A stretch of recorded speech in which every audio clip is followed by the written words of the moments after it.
Hello and welcome back to 1874. It's time for a special show as myself, Dan Bardell, and my good friend from The Athletic, Jacob Tanswell, take a look at the various permutations around Aston Villa and European qualification. Is not qualifying for the Champions League a financial disaster for Aston Villa? This show is sponsored by NordVPN, and if you want to find out more about them, and you'll get a huge discount and 4 months free, but head to 1874.io/NordVPN, and it's completely risk-free because Nord offer a 30-day back guarantee, 30-day money back guarantee. I've got to start planning these intros because I never know what I'm going to say, and then I just go off and just whatever comes out of my mouth comes out of my mouth. As I said, I'm joined by the Athletic's Aston Villa correspondent Jacob Tanswell. I will say this show was pre-planned before the news that Jacob has just broke on the Athletic. We were always doing this anyway. I will show my WhatsApp message history if anyone wants to check it. This was planned last night. Jacob's wearing an interesting shirt as well, which we will come on to. But Jacob, you have just broke some news. Do you want to talk about what's happened, or what you can talk about? Chris Heck, President of Business Operations, is leaving at the end of the season. Obviously, he came in May 2023, so that will be 2 years at the helm, and he'll be leaving at the end of the season. Okay, right, and. Obviously you've just broke this news. It was you that broke it as well, wasn't it? It was your story. I'm not sure how much you can say, but is it something that surprised you? I think obviously Chris Heck's had he's been growing revenue. He's done a lot of improvements to the commercial side of things, but at the same time he'll be the first one to say he's enjoyed his fair share of controversy, right, in terms of club crest, season ticket prices. Selling season tickets as well that didn't exist, Champions League ticket prices as well. So, I think in the upper half of clubs and off the field departments, there's always a lot of flux. There's always a lot of change. That's natural of every club. So, that's all I can say on it. He's leaving it in the end of the season. Okay, I'm going to keep my powder dry on this topic for now. So I'm not really going to get into it. I think everyone knows my thoughts on Chris Heck anyway. But I'll keep my powder dry for now. And as I said, Jacob and I were doing this show regardless. I suppose it kind of feeds into the show that we planned, Jacob. But before we get into the show, let's talk about your shirt. I was puzzled by what it was when you first came on the camera to me. I actually thought it was a Burnley shirt. Initially, it looks very much like a Burnley shirt. What have we got here? Yes. If I can just raise the camera for all those listening on the podcast, it is the Argentinian club Ferro Cecil Osti, who are Argentinian third division side, who I did a piece on them a couple of months ago in terms of them wanting to find out their history and why on earth they were claret and blue and they wore claret and blue. It turned out in way back over 100 years ago, some Midlanders went to Argentina and started playing football, and that's how they got the colours, and they wanted to find out more about their club, and we did a piece on it, and from that piece managed to gather momentum, and historians have promised to really look into it and learn more about the history. So they kindly sent this as a thank you, and I've been wearing it most days around the house. I actually didn't plan to put this on before the podcast, but it's the only thing I've got that's not in the wash at the moment. So it's I really like it.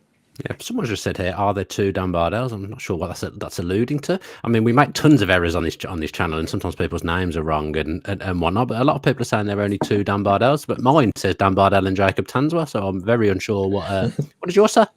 Mine says both of our names. Okay, that's very, very confusing. Jacob's phone obviously going wild through the show. I've just gone on YouTube and it says two. It does say Dan Bardell. Literally, I'm looking at it here. And it says Dan Bardell and Jacob Tanswell. What's the guy? Why does he do that? I don't know. It wouldn't be a show, would it, without some issue going on? This is. Let's just crack on. I could change that. What does that do? That makes everything disappear. Probably best not to do that. Let's put it back. Oh, I've messed it up now, haven't I? Anyway, this will be no fun for people that are listening via audio. We'll say as well, being obviously planning on doing more content. Do let us know in the chat and in the comments afterwards what kind of content you'd like to see. I'd like to try and get stuff as daily as I can now. So do let us know the kind of content that you'd like to see on the channel. And of course, Jacob, Dave, Ray, Greg, the regular contributors I have on this channel. It's always great to talk to them because they're all very, very knowledgeable in their own way. Wanted to do a show today, Jacob. You touched on something a few weeks ago that really piqued my interest. I think you just said it as a passing comment, really, but it stayed with me ever since. You said, and this isn't a direct quote, but it's along these lines. You said that Villa, in terms of qualifying for the Champions League, if they don't, it doesn't really make a difference from a revenue perspective, which confused me. Given that my Champions League ticket, I've had to remortgage my house to get through the rounds of the Champions League this season. So if the revenue is not important, why was my ticket being so high all season? Well, of course, by that. Of course, it's important. But the way I was trying to suggest, and I probably didn't do it very well, probably heavy-handedly, is that in Villa's business plan, they don't count on being in Champions League every season. That would be very difficult, and that would be a quite precarious state. So they obviously want regular forays into the Champions League, but it's not like it's going to be every year, and that's why they've got a plan for it. At the end of the season, regardless if they get Champions League or not, they'll have to sell players because they've lost over 200 million on the accounts for the last 2 years, right? So they need to recover that and make up that deficit through player sales. It's just natural. Of course, the income from broadcast, from revenue, etc., is not going to be ideal without Champions League. But at the same time, Villa will be able to compensate that. Of course, there'll be a few tweaks that will alter it. The size of the squad will be not as high as it is at the moment. The wage turnover will have to be dropped. That would happen anyway. The type of players they may be able to attract as well, it's not quite as high. So that's what I meant by it not changing too much, because they'll still have to sell players regardless, for example. And Villa, like I say, have accounted for not being in the Champions League every year. But it would it would be a big help if they were.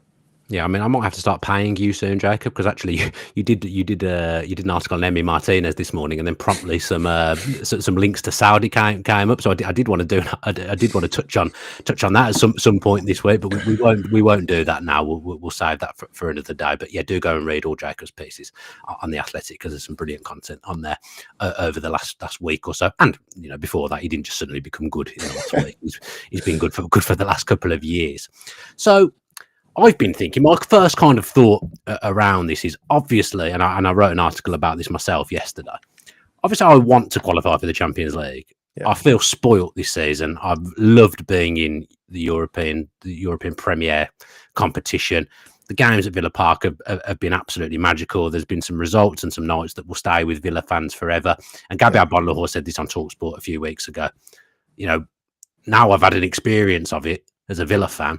I want it every single season. Now, as you've just said, you can't base your business plan around being in the Champions League every season, unless you're probably Man City, but even they've probably run it closer than they would like this season. I don't think I'd want to do Conference League again. No disrespect to it, but it was nice to be back in Europe, and it was a bit of a novelty for one season. But I look at some of the teams Chelsea have played this season in their run and just think that would be a huge come down from Champions League football, and the revenue's not brilliant. Yeah. Europa League wise, if you're to just take next season in isolation, and obviously we don't know how Villa are going to build their squad, who's going to be there and whatnot, and how they're going to do things. But if you were to start a season with a strong squad and a genuine hope of, going for top 4, top 5 in the league again and trying to qualify through the Champions League that way, you then also have a more likely second avenue of getting into the Champions League via the Europa League, because let's face it, Villa are more likely to win the Europa League than they are the Champions League, as well as they did this season, and as grand as their aspirations are of Unai Emery and the owners, I'm sure.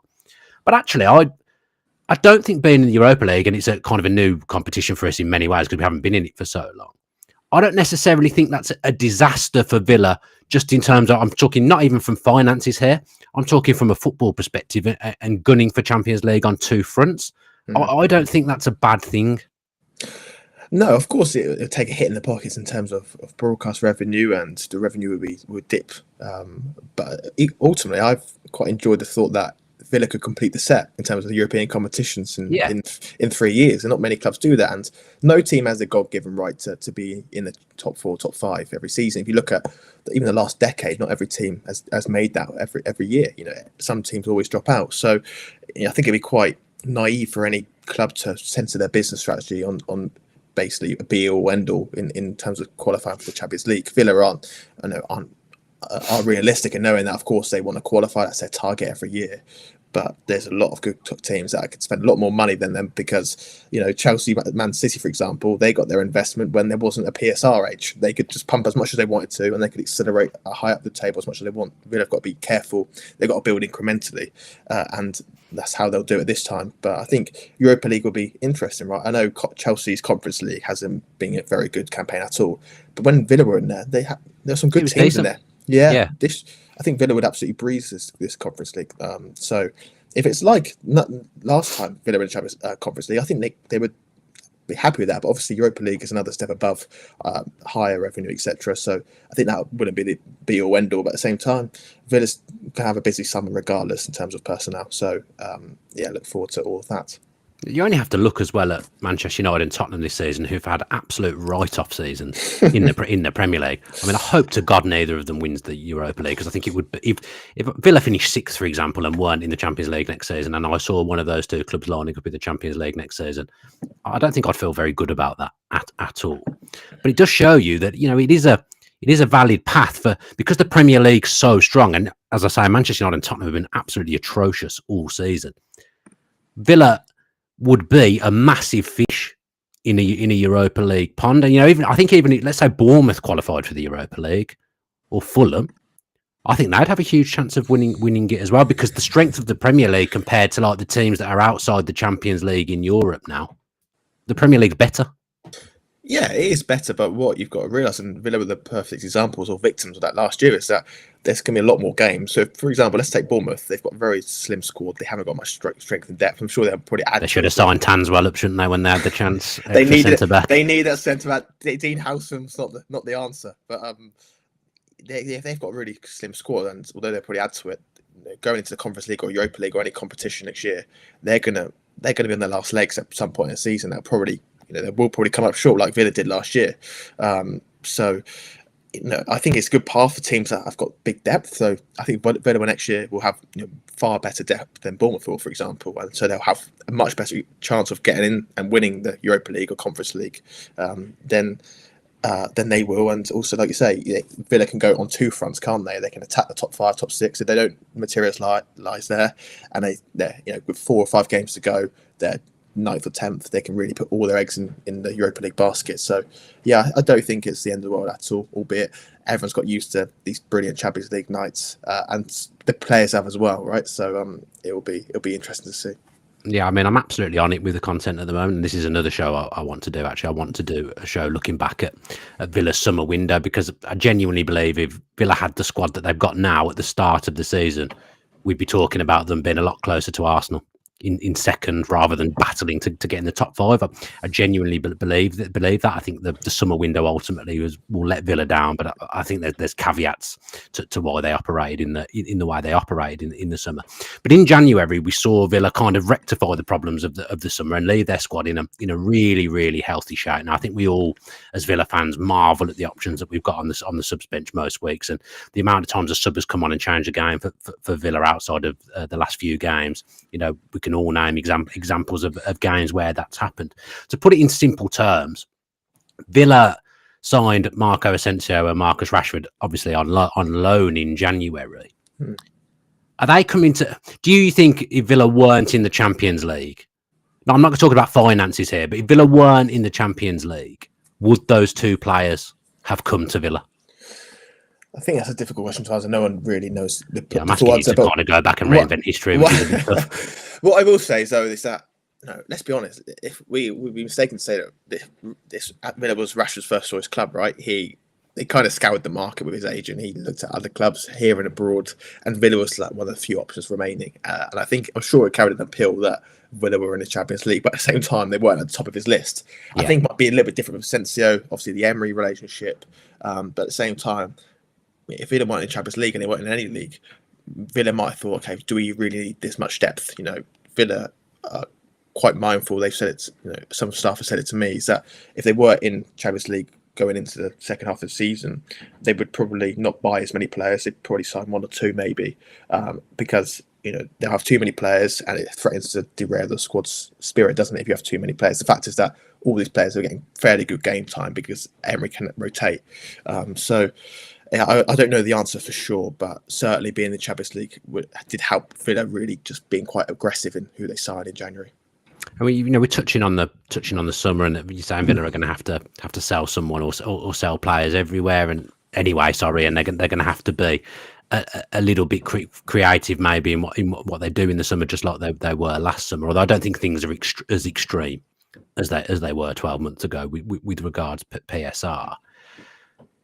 Would Villa look at their, again, I'm asking you to just go on, it's your opinion, I'm not asking you here for a fact, but would Villa look at their squad size at the moment and actually think, well, we've actually now got the perfect squad size, whether we're in the Champions League, whether we're in the Europa League, or whether we're in the Conference League? Is it a case Villa have got that, and now kind of they've got a lot of multifunctional players as well? Villa will look at this squad that they've got now as an optimum level, so that if one was to go out, let's say, I mean, let's hope to God this doesn't happen, but let's say Asensio and Rashford go back and they don't come back to Villa. Yeah. Would Villa then look at them too and think, well, we've got to replace those two players with players of the same ilk? It might not be the same quality, might not be players with Champions League experience and whatnot, but we've got to get in a number 10 to replace Asensio, and we've got to get in another striker / wide forward to replace Rashford.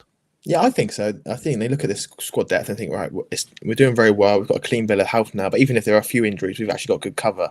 But again, whether they're in the Champions League or Europa League, it will depend on the type of players they're going to attract. So let's say Sensi doesn't sign.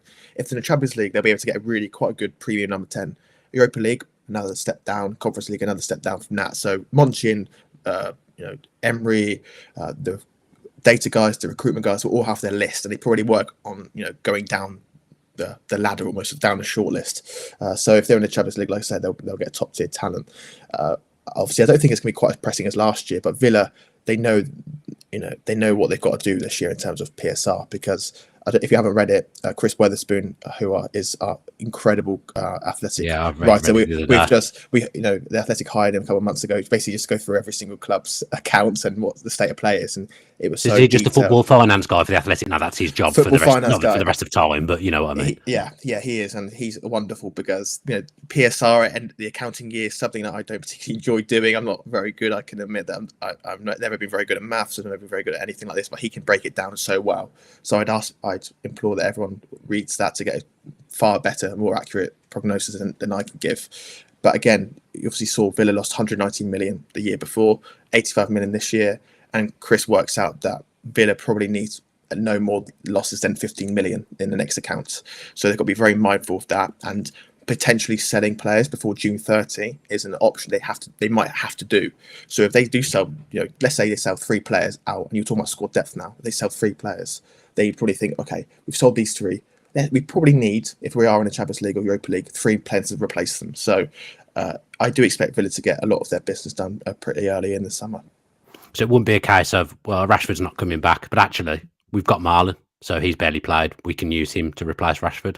Because I wouldn't want that. I'd want to see us stay at the same level. Yeah, Marlon's not a number 9 as such, and Emery would admit that. So I think Villa will try and get a striker regardless. But again, who knows? Maybe in pre-season, someone really impresses Unai Emery. Let's say Mascara does fantastic in pre-season. Could that play a part in Emery thinking, okay, we might not need to replace Disasi, for example? Yeah, or Bogard. Yeah, or Bogard, exactly. So yeah, I'm sure this is all up in the air, but this is me just no.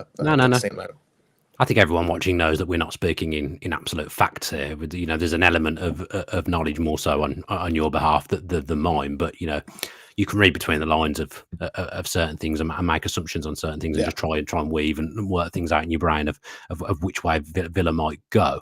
So it's going to be another busy summer for Villa. Is it as simple as saying Villa qualify for the Champions League, they'll spend more money? If they qualify for the Europa League, they'll kind of move down their targets list and go for a lesser player, if that makes sense? Yeah, I think they can be far more ambitious, but at the same time, they'll have to sell. So they might have to sell some key players. Obviously, they can sell the guys on the fringes, right? So you can sell Moreno, Kane, Kessler, Hayden, Buendia, Dendonka, Kostin, Nedeljkovic. These guys who get a good fee for, but I don't think it will shift the dial in terms of solving all the PSR problems like it did a couple of years ago when Villa sold Archer, Philogene, Ramsey, etc. They'll probably have to sell, like I said, they will have to sell a bigger name player. So that will be... So they have to do that, but again, that might allow them to be even far more aggressive in who they sign. Okay, I mean, like I said, I'd like to do a Let's do a video kind of a bit more geared around the transfers and look back on the summer and look at why things happened and potentially. I look back now and think Villa didn't have a good summer window. It wasn't. We can say that really at the moment it's only Onana and Maatsen that are there, and they're not exactly in the starting 11, are they? Every week. No, it's very interesting. I don't think there's anything else to cover around the kind of different permutations here. Is there anything that we haven't touched on that you think we should be talking about with regards to the European qualification? I suppose Emery actually. Emery is a manager that he almost guarantees European qualification, isn't he? He wants to be in Europe every single season. What would it do to him, the kind of going from being a Champions League manager this season, if he had to go back to being a Europa League manager this season? Because we know he wants to be in the Champions League. That's where he wants to manage. What would that mean for him? Well, he's had the experience of this before, hasn't he? Of being in Champions League and dropping down. So, it will hurt him because he prides himself and his dream is to win the Champions League. And, since he's joined Villa, it's always been incremental progress. So this is probably the first time that Villa have dropped under the level. But you say that, but I actually don't think they have. But I get what you're saying. The standing, he won't be in the Champions League next year. They're not improving on their 4th place finish, are they? We still might be. Still might be top 5. They still might do, but let's say they didn't. Then obviously it'll be a blow to Villa and him. But at the same time, he's on a long-term contract. He knows, he's not stupid. He knows that they're not going to go from 4th to 3rd to 2nd to 1st. He knows there'll be a few ups and downs. Like every business has ups and downs, doesn't it? So, I still think it's up to Monchi, Villigani, those guys who want to address every single basic desire he has in the transfer market to come out of solving solutions and go for the players that he wants. Okay, I think I cut you up. I think you were going to say something that we hadn't covered, and then I came up with what I wanted to talk about, which was very selfish of me. No, all I say is that I think Villa are only behind 3 teams for the last 3 seasons in terms of selling the money recouped from selling players. It's a good place to be. Yeah, exactly. It's 184.6 million from the last 3 seasons. So I'd expect that pattern to continue. And Villa have actually become good sellers now. I think they've got good money for a lot of good players. They made a profit on Philogene, for example. They got good money for Duran, and I think if Villa can continue that, maybe, for example, let's just say Ollie Watkins leaves, I think they can get good money for him and they'll make a profit on him as well. So, I think they'll continue, and if they can have a really good summer in terms of getting good prices for players who are sold, that's going to help with their PSR. Yeah, just one more thing from me. Again, I hark back to your kind of throwaway comment about revenue in the Champions League a few weeks ago. It's kind of on the heckline as well, I suppose. If I look at the kind of numbers around Villa's record revenue and the turnover and whatnot, to me, we can do all these things off the pitch and that's fine. But the big driver in terms of Villa's revenue increasing has been that we've had more games. We've been in the Champions League. That gives you more money. So we can all celebrate record revenues as much as we like, but that's nothing to do with some of the stuff that's happened. It's to do with being in the Champions League, isn't it? Yeah, we've said that the main driver is Unai Emery. He has done all this. You can talk about, like you say, record revenue, record sponsorship deals. But these sponsors aren't coming if Villa aren't as attractive as they currently are. Right?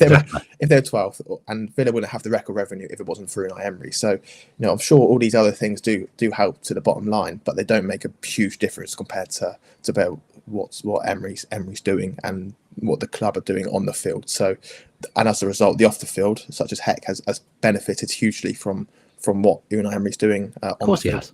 Yeah, of course he has. I think I can't believe some of the stuff that I see written on social media, because it's not rocket science to realise that the money's where it is because of Unai Emery, these players, and being in the Champions League and how well they've done. That it's not rocket science at all. As I say, I will say that we might be looking to make some more money on merchandise next season, because I've heard that obviously Villa are going to like a Category 1 Adidas team next season. I've spoken to someone with links to that, and apparently the gear next season is absolutely incredible. It's quite good this season, I will say, but apparently next season, like the hoodies and whatnot and all the stuff around there, apparently we're looking at next level merchandise. You're gonna fill your boots, aren't you? The first podcast of next season. I won't be filling my boots with anything. I'm absolutely bankrupt. Oh, come on! First podcast of next season, I'm going to see all these new shirts behind you. It's Oh, definitely if there. only. If only.